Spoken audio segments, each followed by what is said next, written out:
Tata cara ajukan libur nyicil kredit sudah ada.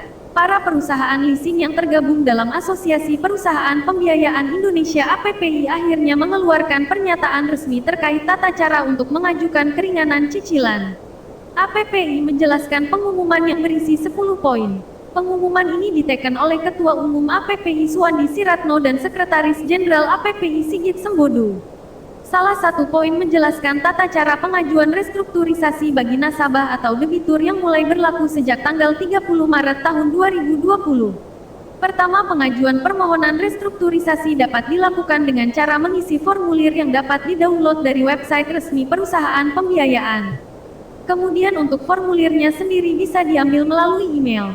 Artinya nasabah diimbau untuk tidak mendatangi kantor pembiayaan. Kemudian persetujuan permohonan restrukturisasi atau keringanan akan diinformasikan oleh perusahaan pembiayaan melalui email. Berikut 10 poin lengkap APPI terkait restrukturisasi pembiayaan debitur yang terdampak wabah virus corona. 1.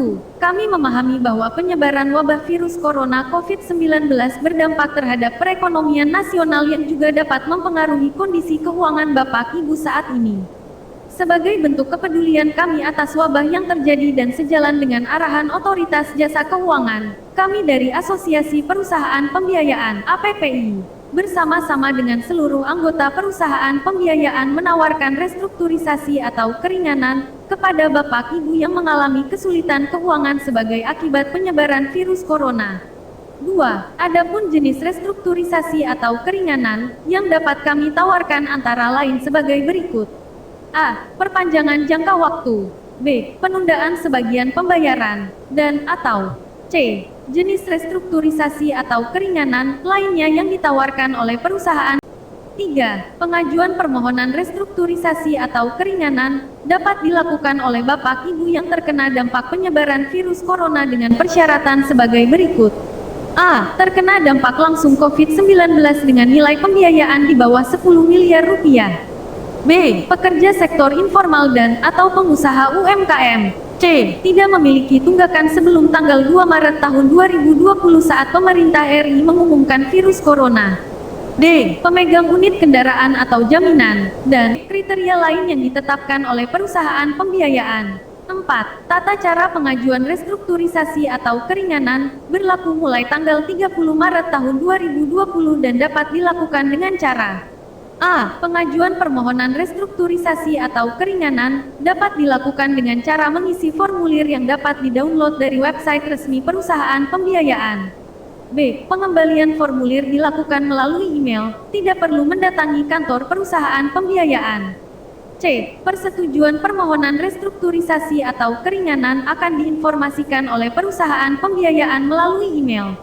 5. Restrukturisasi atau keringanan dapat disetujui apabila jaminan kendaraan atau jaminan lainnya masih dalam penguasaan Bapak Ibu debitur sesuai perjanjian pembiayaan.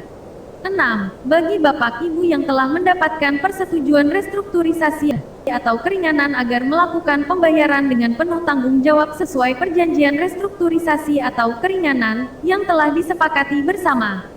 7. Dapat kami sampaikan bahwa perusahaan pembiayaan tetap beroperasi dan memberikan layanan kepada Bapak Ibu.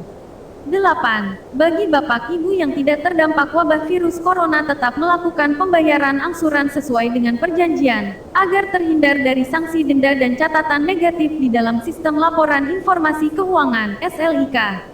9. Bapak Ibu agar selalu mengikuti informasi resmi dari perusahaan pembiayaan, tidak mudah percaya dengan informasi yang bersifat hoaks, serta melaporkan kepada perusahaan pembiayaan apabila terdapat debt collector yang melakukan tindakan tidak sesuai ketentuan. 10. Bapak Ibu tidak perlu mendatangi kantor perusahaan pembiayaan. Informasi lebih lanjut dapat dilihat pada website resmi atau melalui call center perusahaan pembiayaan.